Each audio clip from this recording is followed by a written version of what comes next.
Her daughter's wedding had been planned to the minute, every photo staged, every smile managed. Jolene Benton, single mother and silent backbone, had one job: stay invisible. When Judith Belmont leaned in and said, "Don't stand near the bride," Jolene didn't argue. She stepped back, let the spotlight burn without her, then made sure it never found Judith again. By the time the carriage rolled up, the cameras had turned, the guests had gasped. And the helicopter landing on the beach wasn't part of anyone's schedule, but hers. All right, before we dive into this crazy story, do me a favor. Subscribe and tell us where you're watching from. The ceremony garden shimmered in late afternoon light, every petal and glass bead catching the sun like it knew it was being watched. Jolene adjusted her corsage, ivory lilies against the soft mauve of her dress, careful not to crease the silk. The air smelled like salt and roses, heavy and sweet, the kind of scent that clings to memory. Judith Belmont stood just a few feet away, immaculate in her champagne-colored gown, pearls gleaming under the canopy. Her smile looked polished, rehearsed, like she'd been practicing it for years just for this stage.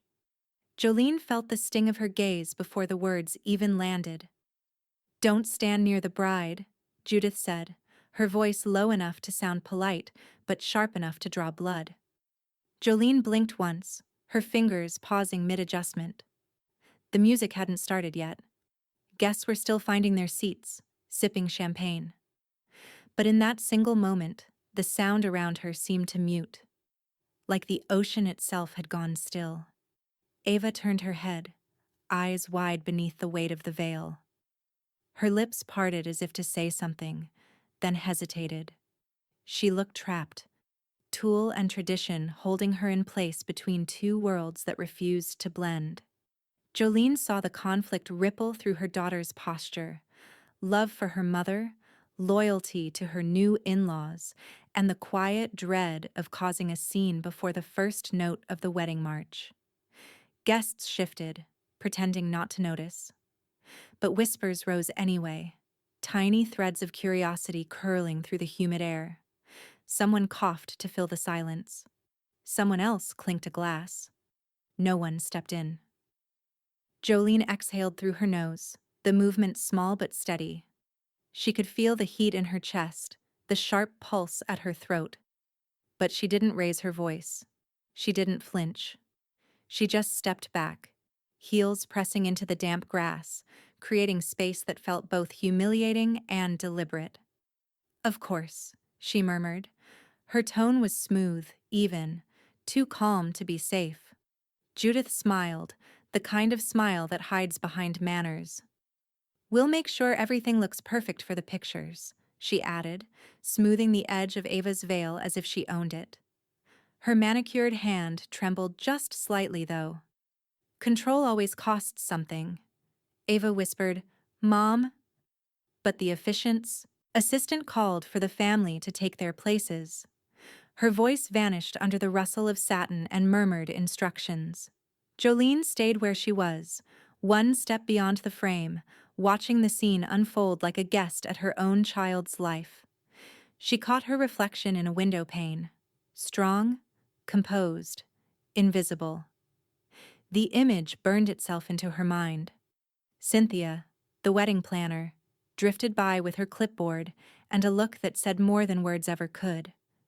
She leaned close enough for only Jolene to hear. "You didn't deserve that," she whispered, eyes flicking toward Judith. But sometimes silence makes a louder statement. Jolene gave a faint nod, her lips curved in something that wasn't quite a smile. "Don't worry," she said softly. "I'm just waiting for my cue." Cynthia hesitated, sensing something underneath the calm, something planned, patient, and dangerous. But she said nothing, only offered a sympathetic nod before moving back toward the floral arch. Jolene's gaze drifted back to her daughter, standing radiant in the filtered light, trying too hard to hold everyone's peace. She saw the flicker in Ava's expression, an unspoken apology that hurt more than any insult ever could. Jolene straightened her shoulders. She wouldn't let that pain define this day. Not yet. Behind her, waves crashed faintly against the shoreline beyond the garden wall. The sound was steady, rhythmic, like a countdown. She looked up at the clouds, thin streaks of pink catching the gold edges of the sun, and let the words replay in her mind. Don't stand near the bride. They were supposed to sting. Instead, they settled deep, cold, and precise, like a promise taking shape. Jolene adjusted the strap of her clutch and turned toward the ocean. Somewhere out there, past the horizon, a sound began to build. A faint thrum that only she seemed to notice. The corners of her mouth lifted, slow and knowing. Not yet, she thought. But soon. The ceremony had ended hours ago, but the echo of Judith's words still hovered somewhere behind Jolene's ribs. Now the ballroom glowed in amber light, crystal chandeliers casting 1,000 tiny suns across champagne glasses and polished marble. A string quartet played soft, celebratory notes, but they barely reached the back of the room where Jolene sat, calm and steady, watching her daughter step into her new life. From where she sat, she could see everything. The laughter, the flash of cameras, Judith's practiced elegance as she floated from table to table like the hostess of the century. Ava stood beside her new husband at the head table, radiant, nervous, and every bit the picture of a perfect bride. Every smile she gave looked real, but Jolene could tell which ones cost her the most. She adjusted her place card, though she didn't need to. Guest of the bride. Simple. Safe. She wasn't here for titles or attention. But when the servers passed again, their silver trays, gleaming with champagne flutes, Jolene noticed the subtle shift, their eyes flicking toward Judith before bypassing her row entirely. Judith's voice cut above the music. "Only for the head table, please," she said with her saccharine smile, never glancing back. Her tone was velvet over steel. Jolene folded her hands in her lap, pretending not to notice the cold sting of exclusion. The air conditioning whispered overhead. Laughter filled the space that used to be hers. She'd expected this. Prepared for it, even. The sting was duller now, like skin that's learned to harden. From across the room, Cynthia appeared in motion, clipboard under one arm, headset gleaming under the lights. She caught Jolene's eye and pivoted mid-step toward the bar. Within seconds, she was back, 2 glasses in hand. Without a word, she placed one before Jolene and whispered, "Not on my watch." Jolene smiled, faint but genuine this time. The glass was cold against her fingertips. She lifted it, holding it still for a moment, her gaze drifting to the head table where Judith leaned in toward a photographer, ensuring her pearls caught the light. Jolene raised her glass just slightly, the gesture precise and loaded, meeting Judith's eyes across the room. For the first time that day, Judith faltered. A twitch. Barely there, but Jolene saw it. The quartet shifted to a softer piece as Ava rose, glass in hand, ready for her toast. She looked radiant but fragile, her voice trembling as she thanked family, friends, and the people who shaped me. Jolene's chest tightened with pride, but halfway through, Judith's voice broke through, bright and cutting. "And we couldn't have done it without our Belmont legacy," she said, her laughter crisp and camera-ready. Guests chuckled obligingly, not realizing she'd just hijacked her daughter's moment. Ava blinked, startled, the rhythm of her words gone. Jolene's grip tightened around her champagne flute, the glass biting into her palm. Across the room, Judith smiled as if nothing had happened, already signaling the band to cue the next track. Cynthia glanced over again, eyebrows raised. Jolene only shook her head. Once. No scene. Not yet. The music swelled. Couples drifted toward the dance floor, and the evening blurred into candlelight and chatter. Jolene stayed seated, half watching, half remembering. There had been years when she thought this day would feel like reward, a celebration of survival. Instead, it felt like a performance she'd never been cast in. Her purse buzzed once against the chair. Jolene reached for it, thumb unlocking the screen. A single text glowed across the dark. Birds prepped.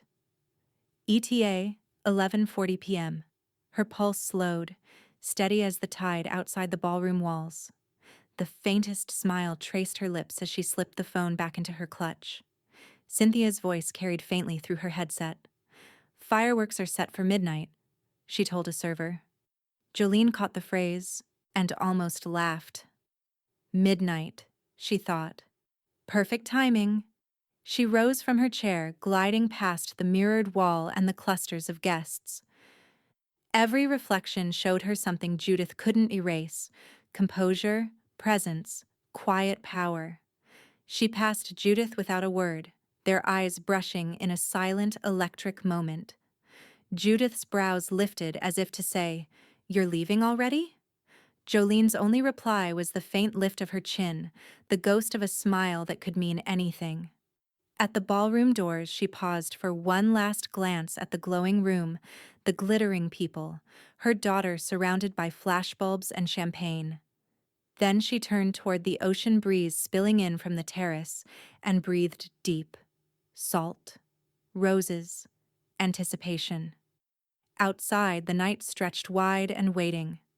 And somewhere, far beyond the sound of the waves, came that faint rhythmic thrum, still distant, but closing in. The night deepened into that golden hour between dinner and spectacle, when the air shimmered with money and salt and pretense. Lanterns flickered against the Charleston wind, their light sliding across champagne flutes and sequined gowns. The reception had spilled onto the terrace overlooking the ocean, and Judith Belmont was in her element. She stood near the center of the crowd, surrounded by guests who orbited her like well-trained stars. Her voice carried easily over the music, all charm and calculation. "Our vineyard in Sonoma's just had its best season yet," she said, lifting her flute as if to toast her own sentence. "We'll be back in Provence by summer, of course. I told Ava she'll love it there once she's settled." There it was again. Our. The word cut through the air, soft but territorial. Jolene lingered by the railing, half in shadow, a salt breeze brushing the hem of her mauve dress. She didn't need to compete, didn't even want to. But something in the way Judith used Ava's name, like a brand, not a daughter, made the muscles in her jaw tighten. When Judith's laughter rippled through the circle again, Jolene finally spoke, her voice quiet but clear enough to travel. "I raised Ava alone," she said. "Paid off every bill. Every bit of that dress was earned, not inherited." The conversation stopped, as if someone had cut the strings of a violin. Heads turned, guests caught between curiosity and discomfort. Jolene didn't move, didn't smile. She just met Judith's eyes with calm defiance. Judith's lips froze around her next sentence. The color rose in her cheeks, not from embarrassment, but from rage wrapped in charm. "Oh," she said with a tinkling laugh, "that's lovely, Jolene. Truly." She turned quickly toward a photographer lingering nearby. "Let's get a photo with just our side of the family, shall we? Before the light changes." It was a dismissal, clean and surgical. Ava hesitated beside her husband, her smile faltering like a candle caught in the wind. She looked toward her mother, the woman who'd carried her through small apartments, double shifts, and late-night homework at the kitchen table. That history hung invisible between them, more real than all the roses Judith had imported for tonight. Jolene gave a small nod, lips pressed in a line that wasn't surrender. It was restraint. "Of course," she said. Her voice was even, but her pulse thudded slow and heavy in her ears. As the photographer positioned the Belmont side, Jolene stepped back toward the railing. The ocean stretched wide and dark, a mirror to everything she couldn't say here. Waves rolled in steady rhythm, like the measured breath of someone holding anger just long enough to weaponize it later. Ava's laughter, thin, nervous, floated back across the terrace. Judith tilted her head just so, reclaiming the spotlight as the flash went off. The moment cemented itself in pixels.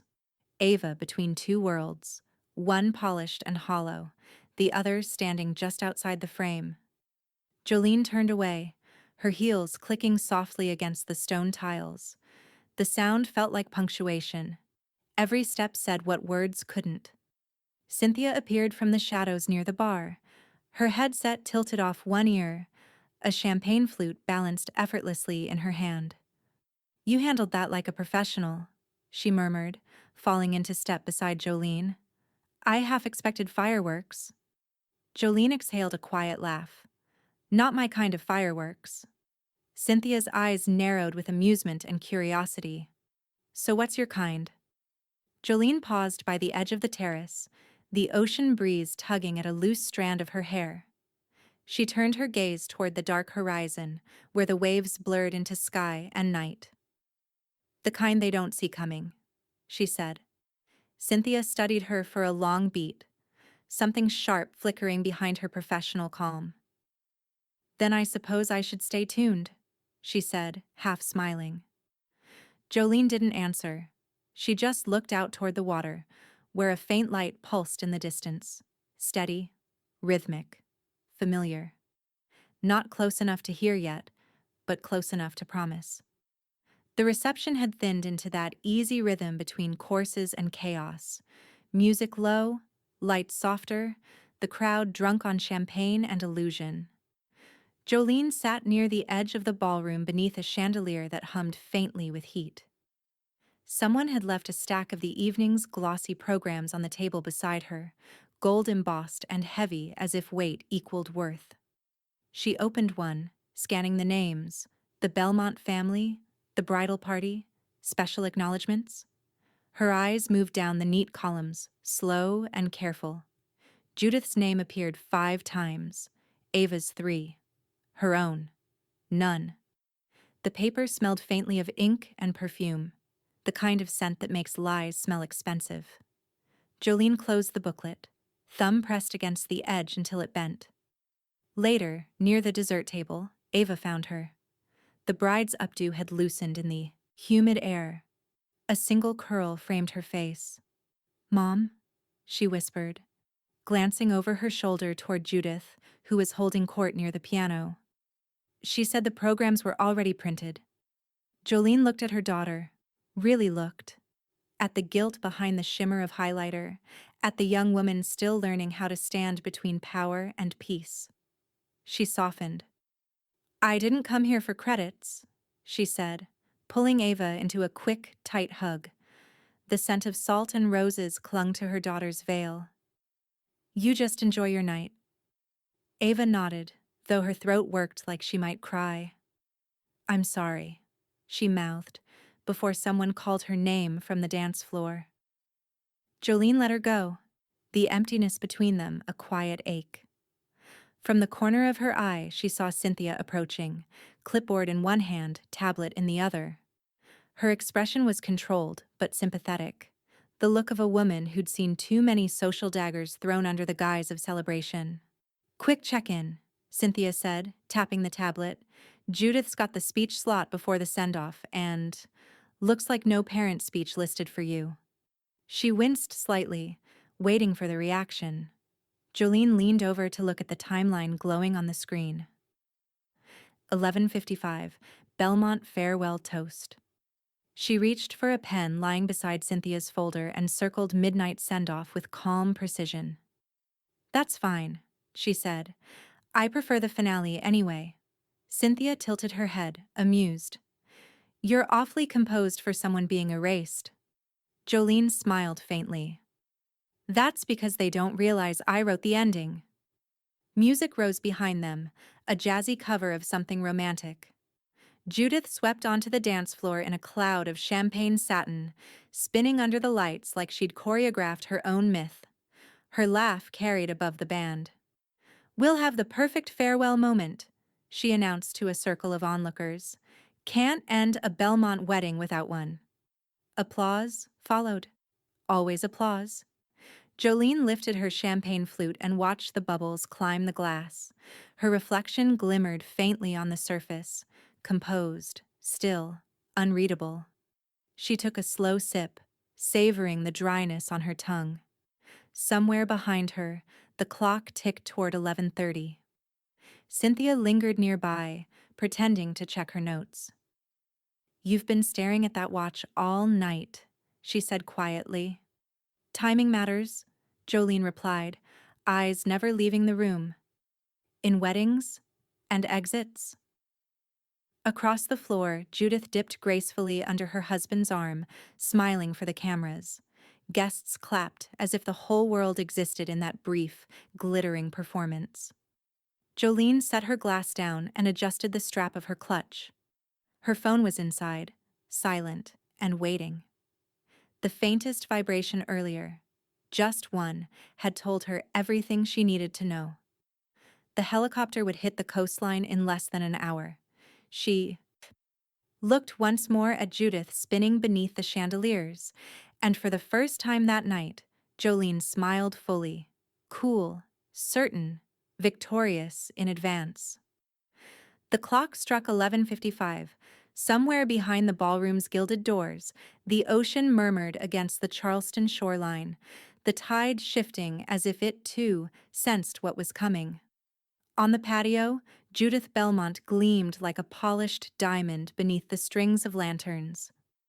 She stood beside a white carriage draped in ribbons and flowers, her hand resting delicately on the velvet seat as if posing for a magazine cover.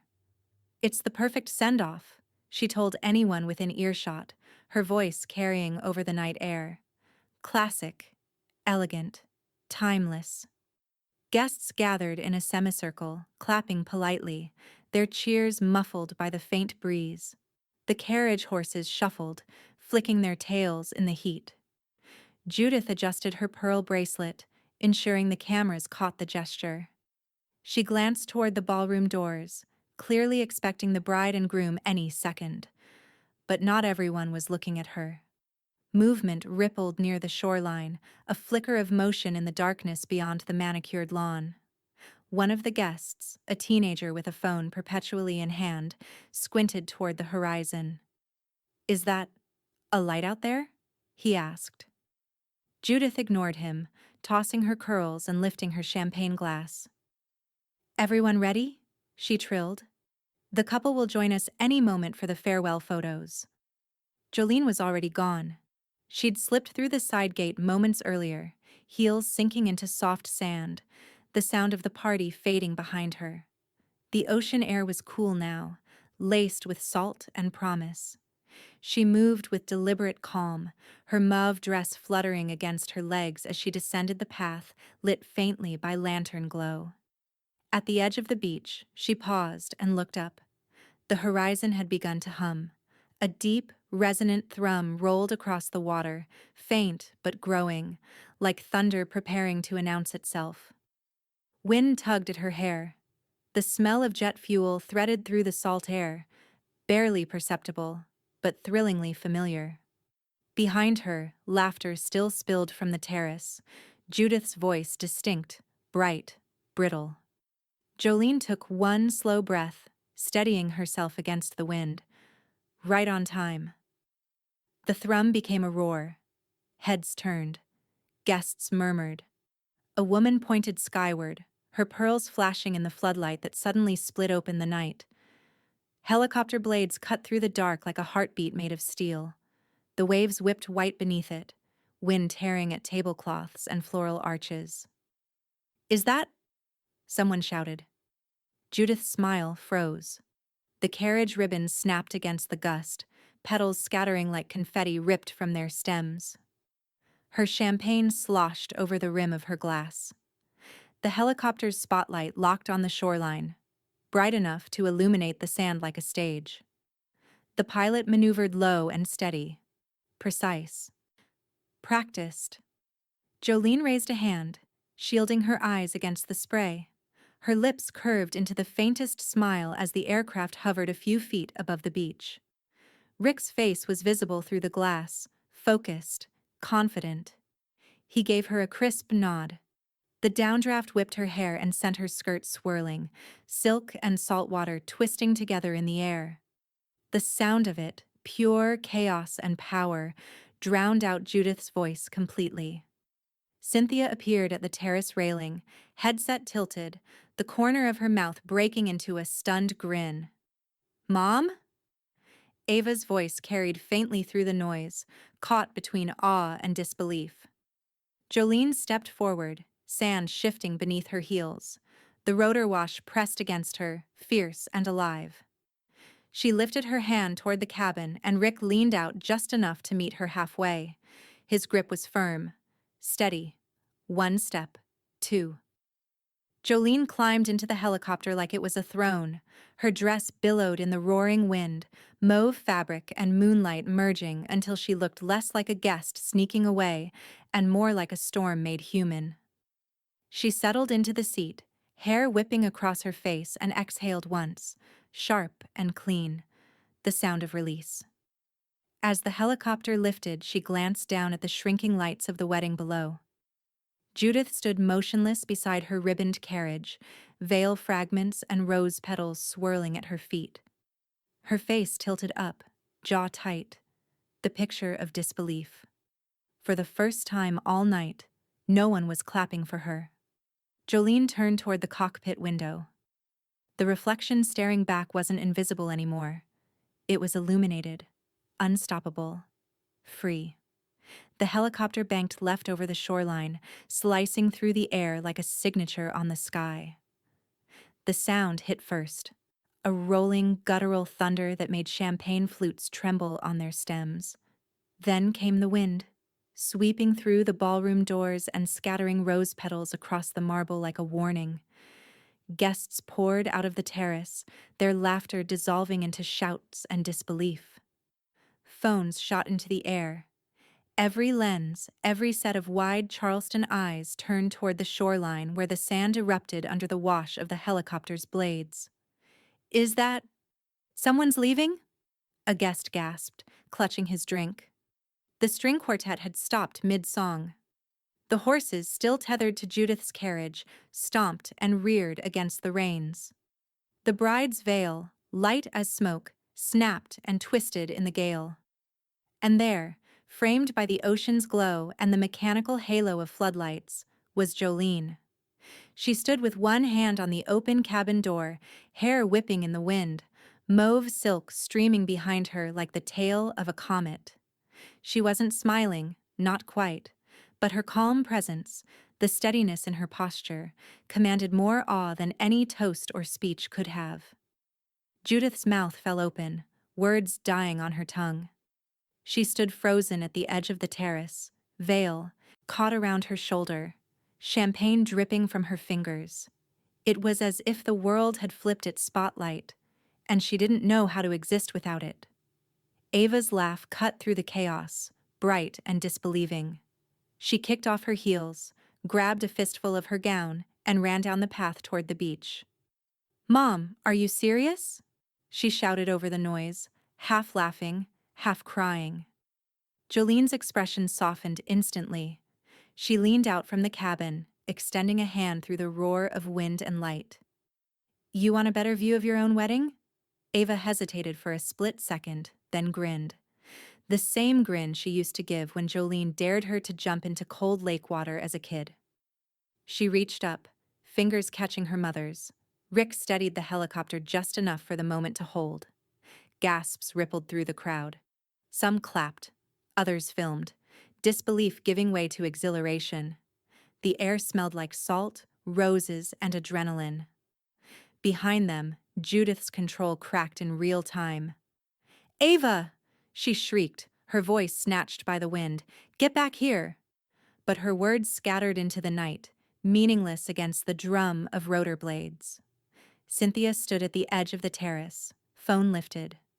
Her eyes gleamed as she found the perfect angle, mother and daughter, hand in hand, silk and tulle caught in the updraft, Charleston lights sprawling below them like constellations. Click. The photo froze the chaos into something iconic. Frame that, she whispered to no one in particular. Rick shot Jolene a quick thumbs up from the cockpit. Ready for lift? He mouthed. Jolene nodded once, gripping Ava's hand. The aircraft tilted, rising higher, wind pressing against them until the ground fell away entirely. The guests below erupted into cheers, laughter, disbelief. Flashbulbs glittered like stars under their feet. Ava looked down through the glass, her veil flaring behind her. "This is insane!" she yelled, her voice half lost in the roar. Jolene squeezed her hand. "No," she said, calm but fierce. "This is freedom." As they climbed, the ocean shimmered beneath them, silver waves reflecting the chaos of light from the venue. The lawn, once a place of judgment and control, now looked small, powerless. Judith's figure was just a dot amid the scattering petals and ribbons. Rick banked the helicopter in a smooth, elegant arc, circling the wedding site. From above, it looked like a toy world, a stage too small to contain what was happening. Guests waved and filmed, the entire crowd now under Jolene's command, without her saying a word. Cynthia's photo lights glimmered as she captured every second. The tilt of Jolene's chin, the way Ava's dress caught the air, the stunned faces below. "Full circle?" Rick called over his shoulder. Jolene met his eyes in the reflection of the cockpit glass. "One slow pass," she said. The helicopter curved gracefully over the shoreline, wind, sweeping through the remaining floral arches, extinguishing candles, scattering Judith's carefully planned perfection into chaos. The ribbons of her carriage twisted and tore loose, floating toward the water like surrender flags. Below, Judith's voice broke against the sound, unheard and irrelevant. Jolene rested her head back against the seat, eyes fixed on the dark expanse of ocean beyond the lights. Beside her, Ava laughed freely, unguarded for the first time that night. The noise, the light, the spectacle. It wasn't revenge. Not yet. It was reclamation. But it was only beginning. Charleston sprawled beneath them like a field of fallen stars, porches glowing, sailboats rocking in their slips, the distant bridges tracing silver lines through the night. The helicopter cut a slow, graceful path along the coast, its reflection blinking across the dark waves below. Inside the cabin, the chaos of the wedding was nothing but a memory now, a blur of noise and lights shrinking behind them. Only the rhythmic chop of the blades and the low hum of the engine filled the air. Ava sat beside Jolene, cheeks flushed, eyes bright with adrenaline. She still clutched the hem of her gown in one hand, the lace fluttering like a white flag in the cabin's draft. When she finally found her breath, she turned to her mother and burst out laughing. "That was insane," she said, half in disbelief, half in awe. Then softer, her voice trembling with a new kind of respect. "And amazing." Jolene looked out the window, the city lights reflected in her eyes. "You deserved something bold," she said, her tone calm but edged with quiet pride. "So did I." Ava studied her for a long moment, as if seeing her mother fully for the first time. Not as the quiet woman who'd stayed in the background, but as the force who had decided when the music would truly stop. Rick's voice came through the headset, smooth and easy. "We'll loop once over the harbor before we land. Beautiful view tonight."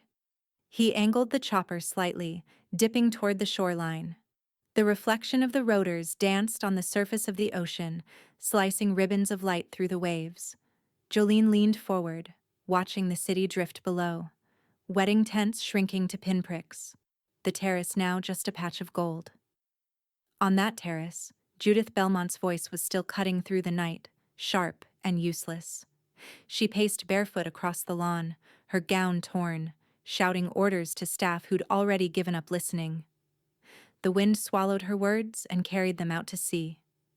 No one followed. No one clapped. From above, Jolene could see her. tiny, furious, irrelevant. It wasn't triumph that filled her. It was something steadier. Completion. Rick guided the helicopter inland, the coastline sliding away behind them. The airfield lights came into view ahead, a narrow strip of silver carved into the darkness. The engine's pitch softened as they descended. The landing was smooth, the world growing still again. Jolene unbuckled her seatbelt and smoothed her dress, fingers brushing against the silk now flecked with grains of sand. Ava leaned into her shoulder, still smiling, eyes wet from laughter and wind. "You really planned all this?" Ava asked quietly. Jolene's lips curved, just barely. "Some things you don't plan," she said. "You just know when the moment arrives." They stepped out into the cool night, the scent of salt and jet fuel wrapping around them. The airfield was quiet, only the soft ticking of cooling engines and the chirp of distant crickets breaking the silence. Rick tipped his headset up and gave Jolene a grin. "Hell of an exit, ma'am," he said, his southern drawl warm with admiration. "Never flown a takeoff that made a whole party cheer before." Jolene smiled back. "Then I guess that makes two of us who'll never forget tonight." He nodded, eyes kind, then climbed back into the cockpit. The helicopter's lights dimmed, its rotors slowing until only the soft hiss of the ocean wind remained. Ava hugged her mother again, quick and fierce, before a car from the inn pulled up to take them back. Neither spoke during the drive. The silence between them wasn't awkward. It was thick, electric, earned. When they reached the Oceanside Inn, Jolene stepped out first. The front porch light flickered to life as if welcoming her home. Inside, the place was hushed. White linens, sea-foam walls, the faint scent of lavender and salt. Ava lingered at the doorway, looking at her mother the way children sometimes do when they realize their parents had entire worlds before them. "Good night, Mom," she said softly. Jolene brushed a strand of hair from her daughter's face. "Sleep easy," she murmured. "You've already lived your perfect ending." When Ava left for her suite, Jolene slipped off her shoes and stood by the window, watching the moonlight ripple over the surf. The silence didn't feel empty. It felt claimed, owned. She turned toward the bed, the night's weight finally settling in. Her clutch sat on the nightstand, the phone inside pulsing with light. She reached for it. One new message. "Cynthia, wait till you see the photos. The internet's already calling you a legend." Jolene stared at the screen for a long moment, the glow washing across her face. Then she smiled, small, certain, unstoppable, and set the phone down beside her glass of water. Outside, the waves kept their rhythm. The sound was no longer a countdown. It was applause. By morning, Charleston woke up buzzing. The same streets that had been quiet under the weight of wedding confetti and salt air now hummed with digital aftershocks. Coffee shops, salons, even the waterfront markets had the same glow on their customers' screens. A helicopter slicing across the coast, the bride laughing mid-air, and a woman in mauve silk staring down the camera like she'd planned the entire sky. The captions came fast. "Bride's mom, horror icon." "Charleston wedding turned cinematic." "Move over, Judith Belmont. Meet Jolene Benton." Jolene didn't see it right away. She'd slept until sunlight spilled across the white linens of her in-suite, the ocean murmuring just beyond the balcony doors. The phone on her nightstand blinked endlessly. She poured herself coffee before she checked it. Slow, deliberate, as though calm was still hers to command. Her notifications were stacked like dominoes. Mentions, tags, screenshots. The first clip was only 15 seconds. Someone's shaky video of the helicopter descending, wind tearing through roses and ribbons. But it was enough. Millions of views already. She watched herself step into the cabin, her dress whipping behind her. She looked strong, effortless, untouchable. Across town, in a house that smelled of peonies and pride curdled into panic, Judith Belmont was awake too. She sat on the edge of her canopy bed, phone in hand, scrolling through post after post. Every comment stung the same way. Who's the real star here? Judith who? Mom of the bride goals. Her name wasn't mentioned once. Not a tag, not a photo, not even a rumor. Only Jolene, the mother she'd tried to erase, owned the night. Judith's hands trembled as she opened her own social media page, staring at the smiling profile photo she'd curated so carefully. The notifications burned with mockery. Without hesitation, she pressed delete account. The confirmation screen blinked, then vanished. Silence. By late morning, Cynthia's email arrived in Jolene's inbox with the subject line, "For you, before the world gets it." Inside were photos, not the staged ones, not the glossy portraits Judith had obsessed over, but real moments. Jolene laughing with Ava inside the helicopter cabin. Jolene stepping through wind and sea, spray like she was walking into destiny. The images captured something even she hadn't seen. Grace forged from defiance. Beneath the pictures, Cynthia had written one line. "You looked powerful and free. Thank you for reminding us what that looks like." Jolene's throat tightened, unexpected emotion catching her. She minimized the email and sat back, letting the weight of the words settle. Her phone buzzed again. Ava. A new photo notification. Ava Benton updated her profile picture. Jolene clicked. The image was unmistakable, mother and daughter, hand in hand beneath the helicopter's light, both smiling as if they'd outrun the world. No filters, no captions. Just truth. She didn't realize she was smiling until she caught her reflection in the window. Another buzz. A message request this time. Charleston Wedding Journal. "Mrs. Benton, your daughter's wedding has gone viral. Mind if we feature your story? Our readers are calling it the most iconic moment of the season." Jolene stared at the message. The words, "feature your story," pulsed like bait. For years, she'd lived in the margins of someone else's narrative. Now the headline belonged to her. Before she could decide how to respond, another text popped up. Rick. "Morning, Sky Queen. You want the flight footage? It's yours if you want it before the press does." She laughed quietly to herself, fingers hovering over the screen. For the first time, she didn't feel like she was reacting to the world. The world was reacting to her. Her gaze drifted toward the balcony doors, sunlight shimmering on the waves. The tide had rolled in again. Same rhythm, same song. But everything felt changed. She typed back, "Send it." 3 dots blinked, then vanished. A file appeared moments later. Flight footage, Charleston, escape.move. She clicked play. The video opened on her figure stepping through the wind, silhouette against the glowing sea, fabric wild, unstoppable. Then the camera panned up, capturing the full sweep of the helicopter as it lifted from the sand. For a long time, Jolene said nothing. She just watched, the reflection of herself flickering across the glass of her coffee cup. At the final frame, where the helicopter's light broke through the clouds, she whispered, "Worth every second." The phone vibrated again. Another message.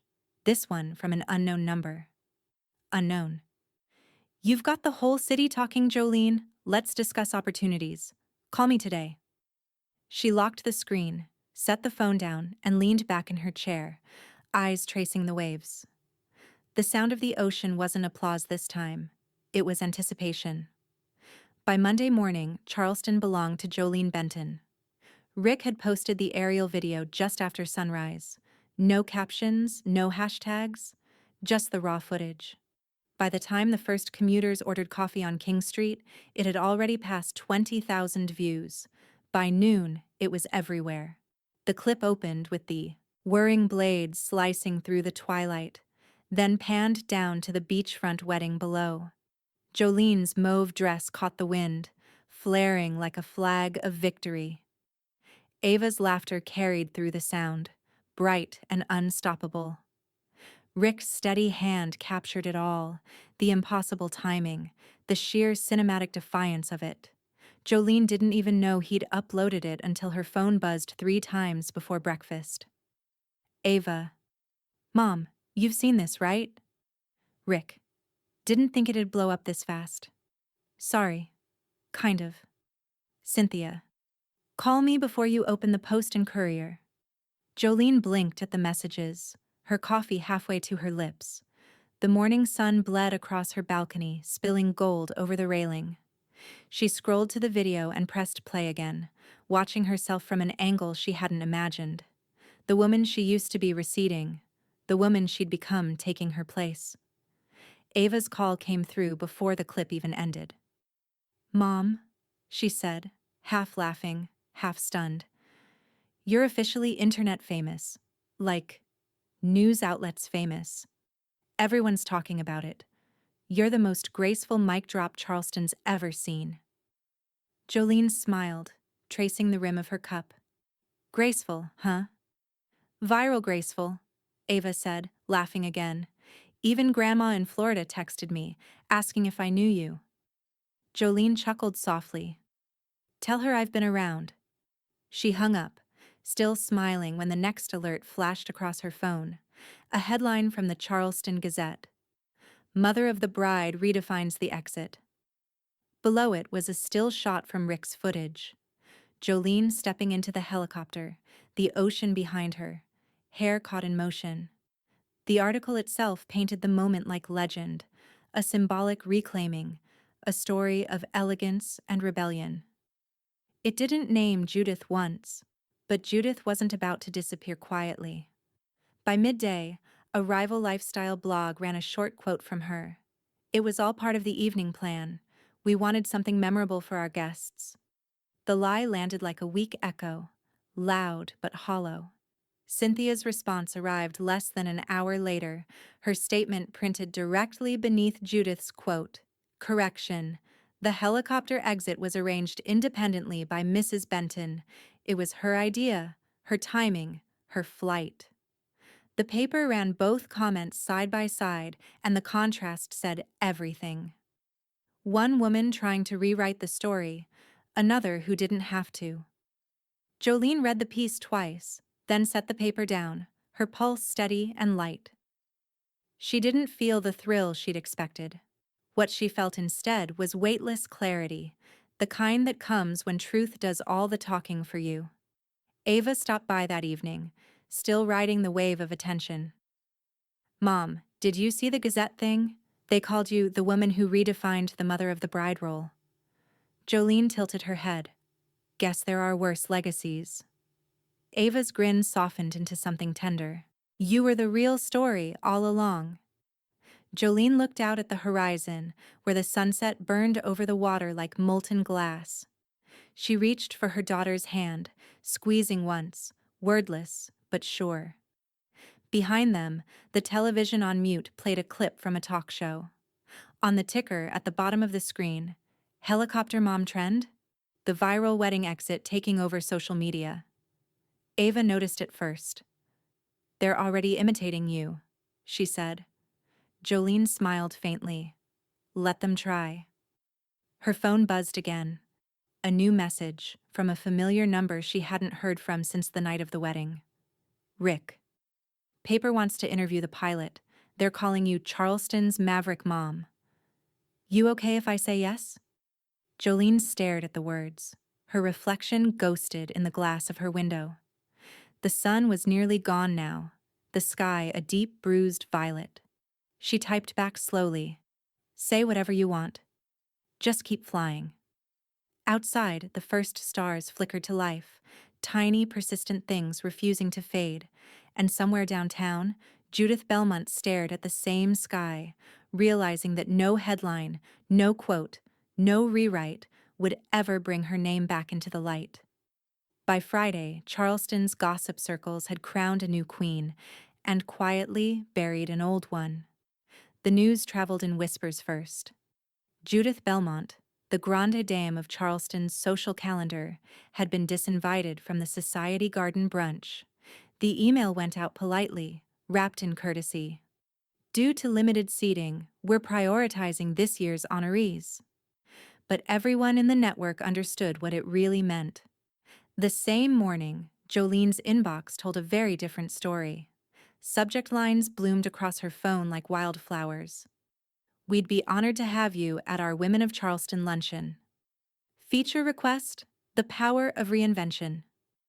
Your story inspired our entire office. Thank you. Each note carried a different tone: admiration, curiosity, awe, but all revolved around the same image.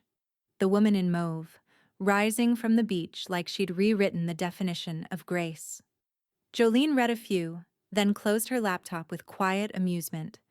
She wasn't chasing applause, but she'd learned not to hide from it either. That afternoon, Ava hosted a small lunch at a sunlit restaurant overlooking the harbor. Nothing fancy, just family, a few close friends, and Cynthia, who arrived with her usual clipboard tucked under one arm. Jolene almost laughed when she saw her there, still running on wedding day instinct. The table sparkled with champagne flutes and sea glass centerpieces. Ava stood up midway through the meal, her cheeks flushed from the wine and the weight of emotion. "I wanted to say something," she began, holding up her glass. "To the woman who saved my wedding. Not by fixing it, but by reminding everyone who really mattered." Her voice wavered, but the words hit clean and true. "To my mom." Everyone raised their glasses. Jolene blinked once, trying to disguise the sudden burn in her throat. "Oh, don't you start," she said with a laugh that carried both pride and restraint. Rick reached into a small paper bag at his feet. "Speaking of recognition," he said, producing a tiny gold trophy engraved with sloppy block letters, "Best Exit in Bridal History." The table erupted with laughter. Jolene held it up, the sunlight catching on the plastic base. "I'll take it," she said, smiling wide now. The sound of her own laughter surprised her. It was lighter, freer than it had been in years. Cynthia leaned forward, sliding an envelope across the table. "You might want to open that before dessert," she said.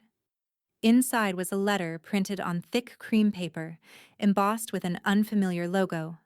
Jolene scanned it once, eyebrows lifting. Invitation: Keynote speaker, Southern Women's Empowerment Gala. Topic: Standing tall, owning the space they told you not to. Her heart skipped once, steadying itself before she folded the letter again. "You have got to be kidding," she murmured. Cynthia grinned. "Told you to stay tuned." Ava reached across the table, excitement bright in her eyes. "You have to do it, Mom. You have to." Jolene looked at her daughter, the same girl who used to build castles out of sand and ask if they'd last until morning. "Maybe," she said, a knowing lilt in her voice. "But if I do, I'm wearing flats this time." Rick lifted his glass. "And no helicopters?" Jolene tilted her head, playful. "Can't make promises." Laughter rippled through the group again, but beneath it, a current of something deeper moved. Respect, gratitude, the collective understanding that she'd turned humiliation into legacy. When the plates cleared, Ava leaned close, her tone softer. "Mom," she said, "let's celebrate somewhere warm. Just us. No planners, no speeches, no social anything." Jolene smiled, already picturing it. Saltwater, sunlight, a horizon without an audience. "I think that sounds perfect," she said. As the others settled the bill, she glanced down at her phone.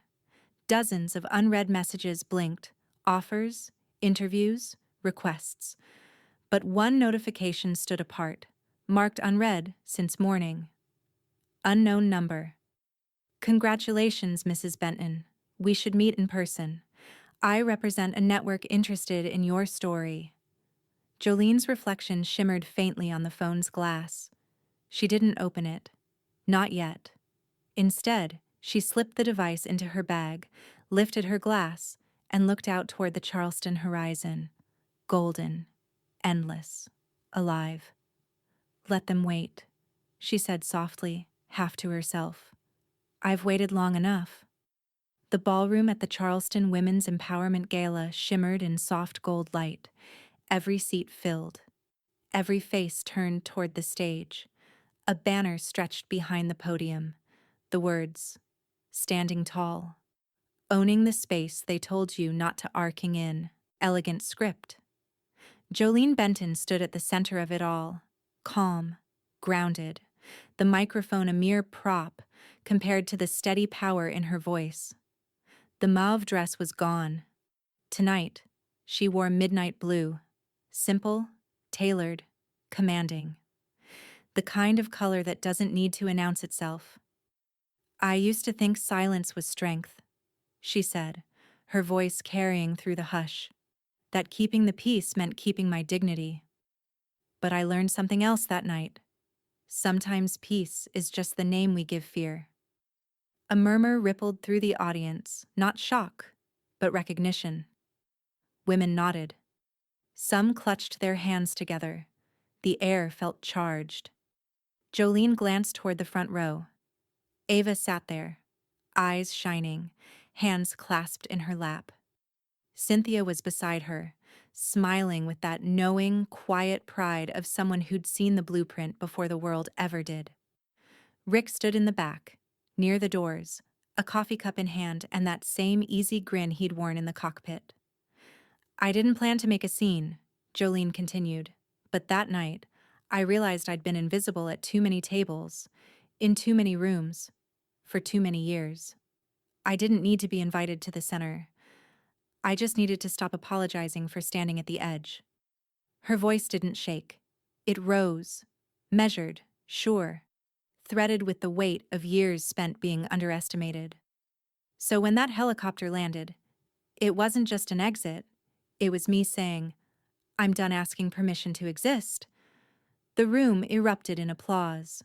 Jolene paused, letting the sound wash through her before she smiled. "And for the record," she added, wry and warm, "that helicopter wasn't about revenge. It was about perspective." Laughter burst across the crowd, easy and genuine. She stepped back slightly from the podium, her hands loose at her sides. "If there's anything I want you to take from this," she said, "it's that your story doesn't need anyone else's approval to matter. You don't wait to be written in. You write yourself in." Before she could even reach the final line of her speech, the audience rose. Dozens of women stood, clapping, cheering, some wiping tears from their eyes. The standing ovation wasn't polite. It was volcanic. Jolene blinked once, the emotion hitting harder than she expected. Ava was crying openly now, her smile trembling, hands pressed over her heart. For years she'd seen her mother as the quiet one, the steady one. Now she saw the truth. Quiet wasn't weakness. It was a fuse, waiting for its spark. Jolene stepped away from the microphone as the applause continued, her chest tight with something between disbelief and peace. On the edge of the stage, Rick waited with 2 steaming cups of coffee. "You didn't tell them about the trophy," he teased when she reached him. She laughed, taking the cup he offered. "Didn't seem like the time to brag." "Still," he said, tilting his head toward the roaring, buonic crowd. "They'd have believed it." Jolene smiled, the kind that came from deep inside, the kind built on survival, not spectacle. The ballroom lights flickered over her, turning her hair silver at the edges. The noise faded, replaced by the faint hum of a jazz band starting up for the gala dinner. Ava appeared then, cheeks wet, eyes alight. She held out an envelope, her hands trembling with excitement. "Before you get cornered by another reporter," she said, "I have something for you." Jolene arched an eyebrow. "What's this?" "An early Mother's Day gift." Ava pressed the envelope into her palm. "You've earned it." Jolene opened it. Inside were 2 plane tickets, crisp and gleaming under the chandelier light. Destination, Key West. Departure, Saturday morning. Ava grinned through her tears. I figured you've spent enough time taking off for other people. This one's for you. Jolene traced the printed names, hers and Ava's, with the edge of her thumb. You sure you don't need a chopper to make it official? She joked, her voice soft. Just sunscreen, Ava said, laughing. Outside, through the tall glass doors, the night pulsed with the energy of Charleston's city lights. Reporters waited at the curb, flashes popping, voices ready with questions.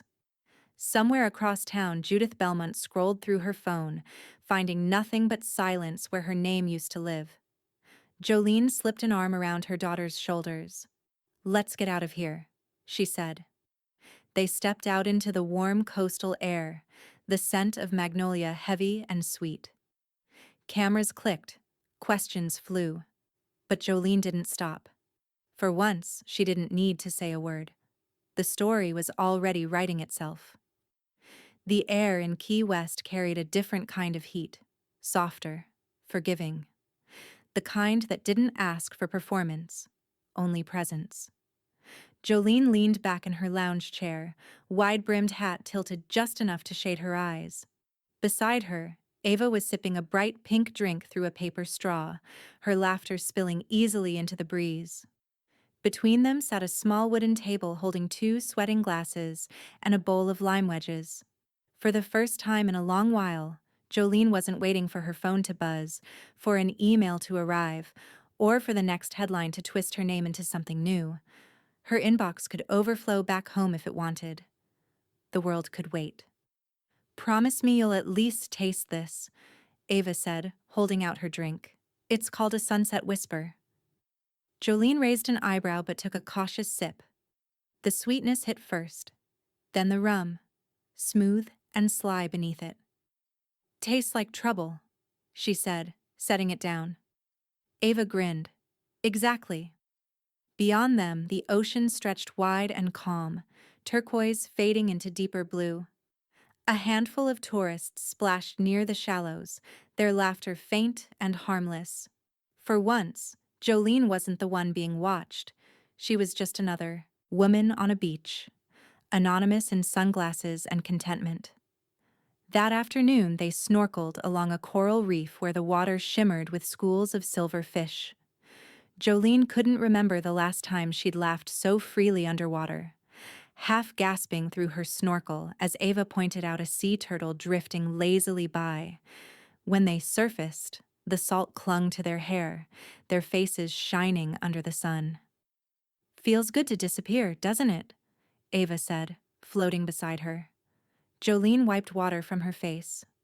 Feels better to finally be somewhere no one expects anything from me. They swam until the tide began to pull, then returned to the beach, barefoot, sunburned, and laughing like conspirators. Later, as twilight spread across the sand, Jolene's phone buzzed once in her bag. She didn't reach for it right away. But curiosity, steady and soft, won eventually. A notification glowed on the screen. Judith Belmont. 4. Messages unread. Jolene stared at the preview lines. We should talk. It wasn't supposed to go that way. People are making things up. Please answer me. Her thumb hovered, then fell away. She locked the phone and set it face down. The sound of waves and distant music from the beach bar filled the silence. Ava noticed. Mom? Just old noise, Jolene said simply. Not worth reopening. Ava nodded, understanding without needing details. This, she said, gesturing to the sea and the glowing horizon. This is the mom-daughter time I always wanted. Jolene smiled, an unguarded, quiet smile that softened her entire face. No drama, she said. No second place. They clinked their glasses together, the ice chiming in the golden light. When the sun sank low, the resort lights came alive. A small band played under the palm trees, soft steel drums and a singer whose voice drifted over the water.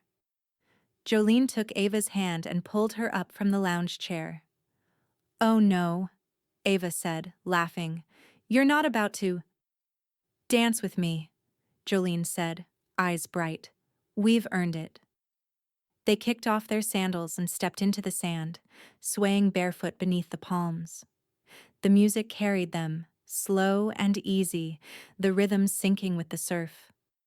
Other guests joined in, but the moment belonged entirely to them, mother and daughter, laughter and forgiveness wrapped into one small, perfect rhythm. As the final note faded, Jolene caught her reflection in the glossy curve of a nearby lantern, wind-tossed hair, sun-touched skin, joy that didn't need an audience. Back at their chairs, her phone buzzed again. This time, she looked. Rick. Hope Key West's treating you right. Ready for a sunset pickup when you're back? Jolene chuckled under her breath, the sound low and content. That man really loves his entrances, she said. Ava tilted her head, smiling. So do you. Jolene didn't deny it. She glanced toward the horizon, where the last edge of sunlight bled into the sea, and felt something shift inside her. Not triumph this time, but peace. The kind that came after every storm. Still, as the waves whispered against the shore and the stars began to scatter overhead, she knew one thing for certain. The story wasn't done with her yet. Back in Charleston, spring arrived early. The air was thick with magnolia and the hum of new beginnings. Jolene stood in the garden behind her townhouse, barefoot in the soil, sleeves rolled up, hands deep in the earth. It wasn't a grand garden, just a few rows of herbs, wildflowers and tomato plants. But it was hers. Each seed she pressed into the ground felt like punctuation to a story she'd spent years rewriting. No audience, no applause, just the quiet rhythm of creation. From the open window above, the faint sound of Ava's laughter drifted out, followed by the soft babble of a baby video call. Ava had taken to calling every evening now, her once fraught tone replaced by warmth and ease. The mother-daughter bond that had been buried under expectation and guilt was now something alive, tended, much like this garden. On her porch sat a stack of envelopes. Thank you letters, invitations, proposals. Jolene ignored most of them, except one that caught her attention. An embossed letterhead from Charleston Women's Collective. She wiped her hands on a towel, broke the seal, and read, Dear Mrs. Benton, we are delighted to inform you that you've been elected to the board of the Charleston Mothers Initiative, a nonprofit dedicated to supporting single moms through education and housing grants. Your story has inspired countless women to take control of their narratives. We'd be honored to have you on our team. Jolene smiled, the corners of her lips curving upward in that quiet way of hers. She whispered to the paper, Finally, something worth building. Within months, she was attending board meetings, not as the subject of gossip or spectacle, but as a voice of direction. She listened more than she spoke, but when she did, the room followed. Cynthia was there too, organized, efficient, and still the same sharp observer. It was Cynthia who later stood during a meeting and said, I'd like to make a nomination. Jolene glanced up, curious. For Charleston's Women of the Year, Cynthia said, her tone unwavering. No one's earned it more. Jolene froze, stunned. The room murmured approval. She tried to laugh it off, but her throat tightened instead. For the first time in years, she didn't deflect praise. She accepted it, with silence and a small, certain nod. Across town, the news moved in quieter circles. Judith Belmont's once grand estate had gone on the market. Rumors spread through Charleston's country clubs that her finances had crumbled under years of overextension, private loans, overspending, appearances. Those who once clung to her invitations now avoided her calls. One evening, Ava came by with takeout and a bottle of white wine. They sat on the porch as the sun slipped behind the oaks, the air soft with the smell of earth and basil. You know, Ava said, stirring her glass, you've built more from less than anyone I know? Jolene smiled faintly. Less can be freedom. It keeps you honest. Ava nodded, eyes misting. You taught me that. Just then, the familiar hum of a small engine echoed above them. Jolene tilted her head skyward. Rick's single-prop plane dipped low over the neighborhood, wings tipping in salute before banking toward the coast. Ava laughed. Every Sunday, huh? Like clockwork, Jolene said. He says the sky clears everything out that doesn't belong. She said it lightly, but the truth of it clung to the air. Each Sunday flight was its own quiet ritual. No cameras, no crowds, no symbolism. Just motion, air, and trust. Later that evening, Jolene returned to her kitchen. The counter was cluttered with letters she hadn't opened yet. One envelope, thick and cream-colored, stood out from the rest. No return address, only her name written in looping ink. She slid it open carefully. Inside was a single page, printed on official stationery. Congratulations. You have been selected as one of the Spotlight honorees for this year's Charleston Women of the Year Gala. Please confirm your attendance. We look forward to celebrating your continued impact. The paper trembled slightly in her hands. Outside, the garden lights flickered on, small golden bulbs tracing the fence line. Jolene stood by the window, letter in one hand, wineglass in the other. Her reflection in the glass was calm, but her eyes burned with something new, resolve, and maybe a little fear. She whispered to herself, power isn't something they give you, it's what's left when they stop taking. Her phone buzzed. A message from Rick lit the screen. Sunday flight set, but next time, maybe bring that award with you. Might look good from the sky. Jolene laughed softly, her pulse steadying again. But as she set the letter down, another sound joined the evening. The low rumble of a car idling outside her gate. Headlights flashed once, then off. She peered through the curtains, heart ticking faster. A sleek black sedan sat parked under the streetlight. After a few seconds, it pulled away, taillights disappearing into the Charleston dark. On her porch, the wind shifted. Warm, restless, carrying the faintest scent of jet fuel. By late summer, Charleston had settled into its thick, golden warmth, the kind that clung to the air like honey. The ocean shimmered silver blue beyond the dunes, and for the first time in years, Jolene Benton's life moved without resistance.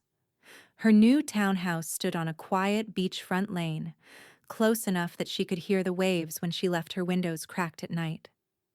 Ava lived just a few minutes inland with her husband, and the nearness of her daughter, after so many years of emotional distance, felt like a quiet luxury. Jolene's porch had become a kind of haven. Every Sunday afternoon, women drifted in carrying lemonade, scones, and stories. Some were friends from her nonprofit board, others younger moms she mentored through the Charleston Mothers Initiative. They sat in mismatched chairs, the ocean breeze tugging at their papers and skirts, trading laughter and hard-earned wisdom. Jolene didn't lead the conversations, she simply anchored them. When someone spoke of exhaustion or fear or starting over at 40, Jolene would listen, then speak softly, like the tide coming in. You don't owe the world your silence. Those words had once changed her own life. Now they changed others. Inside, framed photos filled the mantel, Ava in her wedding dress, the two of them grinning mid-flight under the helicopter's glow, and one new picture, Ava and Jolene, side by side at the Women of the Year Gala, gold light spilling across them both. Judith's name had vanished from the city's social orbit. The invitations that once bore her embossed crest no longer appeared. When people spoke of her, it was with the quiet pity reserved for those who had built too much around reputation and too little around truth. She'd sold her estate quietly, rumor said, and left Charleston altogether. Jolene never asked where she went. Some stories didn't need a sequel. One humid Saturday, Ava showed up early with a grocery bag under her arm and that secretive gleam in her eyes. "Don't peek," she said, swatting Jolene's hand away as she unpacked cupcakes frosted in pastel pinks and blues. "I didn't even ask yet," Jolene said, laughing. "You were going to," Ava replied, grinning. They carried everything to the porch, where a gentle breeze danced through the seagrass. The afternoon light stretched long and soft across the sand. "Remember when I used to run from days like this?" Ava asked suddenly, setting a plate down. "Always somewhere to be? Always someone to impress?" Jolene smiled. "The trick is realizing there's no prize for being exhausted." Ava exhaled a quiet laugh. "I wish I'd learned that sooner." "You did," Jolene said, "when you stopped apologizing for wanting peace." Ava leaned her head against her mother's shoulder. "You always know how to make simple sound profound." "Only because I spent years complicating everything first." They sat like that for a while. The world hushed around them except for gulls and waves. Then the familiar hum of an engine drifted overhead. Jolene looked up to see Rick's small plane sweeping low over the water, its white wings flashing in the sun. He'd started stopping by afterward every Sunday without fail, usually with a bakery box balanced on one arm and flowers in the other. When he landed later that afternoon, Jolene met him at the porch steps. "You're spoiling me," she said, taking the paper bag he offered. "Habit," he said with a smile.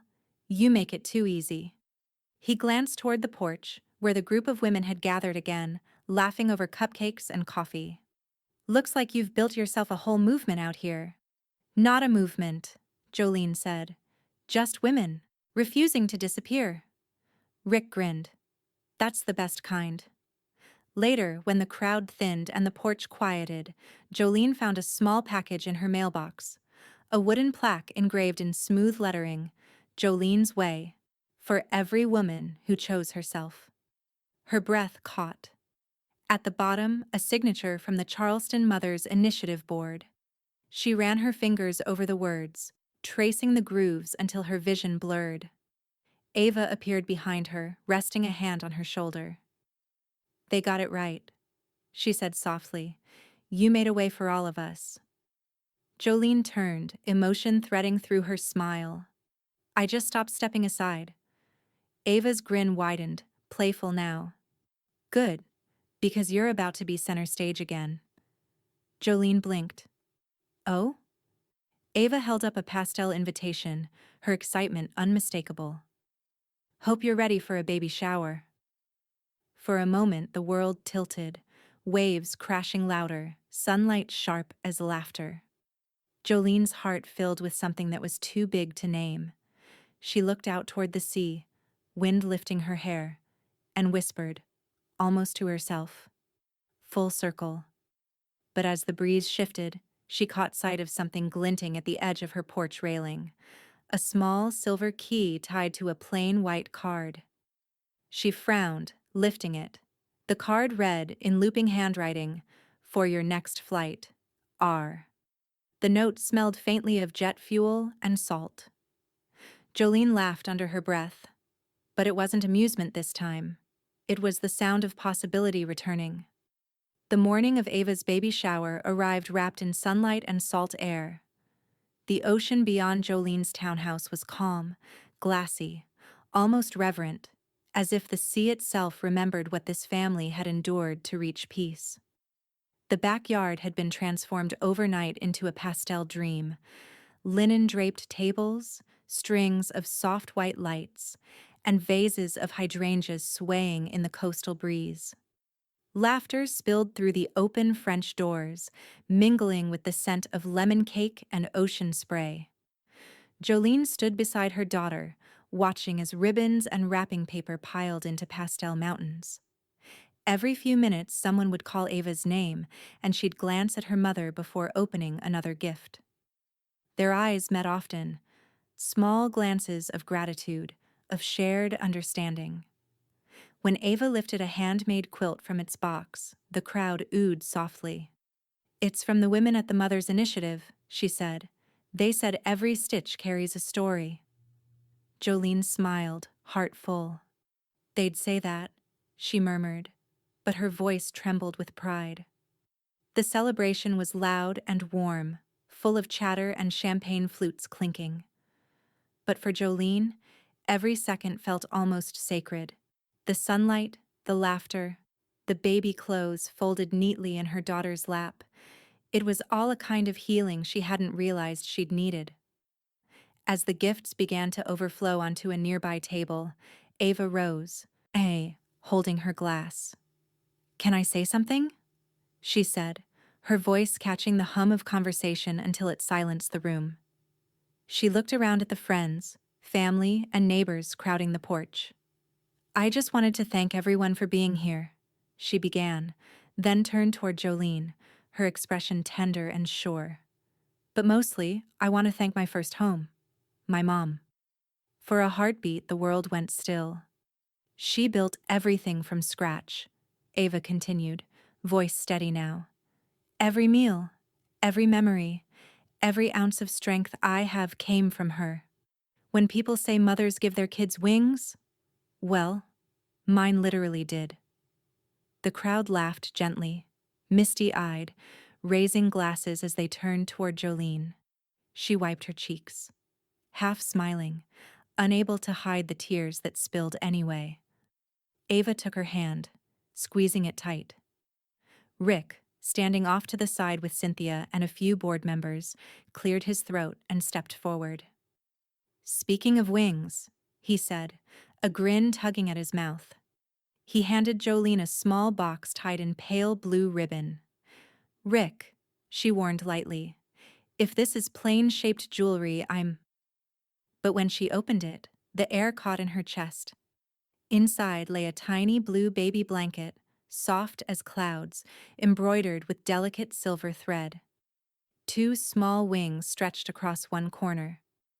Beneath them, in neat cursive, "For new beginnings," and the women who lift them.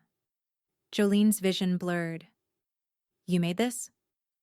"Cynthia did the embroidery," Rick said. "I just delivered the idea." Ava pressed her face into Jolene's shoulder, laughing and crying all at once. "Mom," she whispered, "it's perfect." Across the room, at the very back of the crowd, someone shifted in the shadows. Judith Belmont sat alone at the end of the last row of chairs. No gift bag, no greeting, her hands folded tightly in her lap. Her pearls looked out of place against the soft, lived-in joy around her. No one noticed her, not really. Not anymore. Jolene saw her, though. For just a moment, their eyes met. Judith looked small, fragile. The power she once wielded now a ghost of itself. Jolene gave a single nod.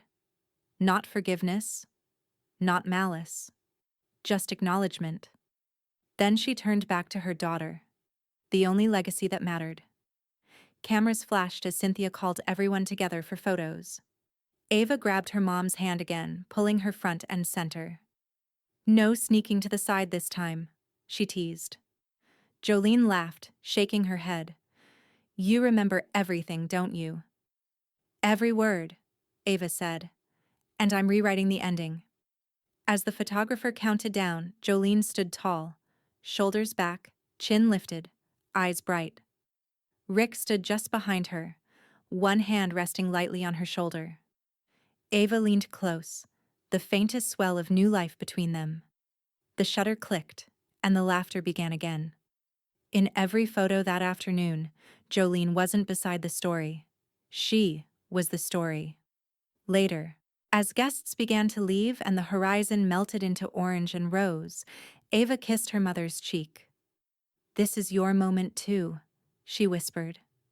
Jolene smiled, her heart steady and full.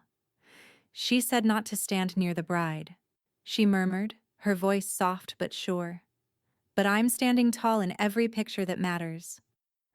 The waves rolled in, breaking gently against the sand, each one a quiet applause for the woman who had learned, at last, how to take up space in her own life.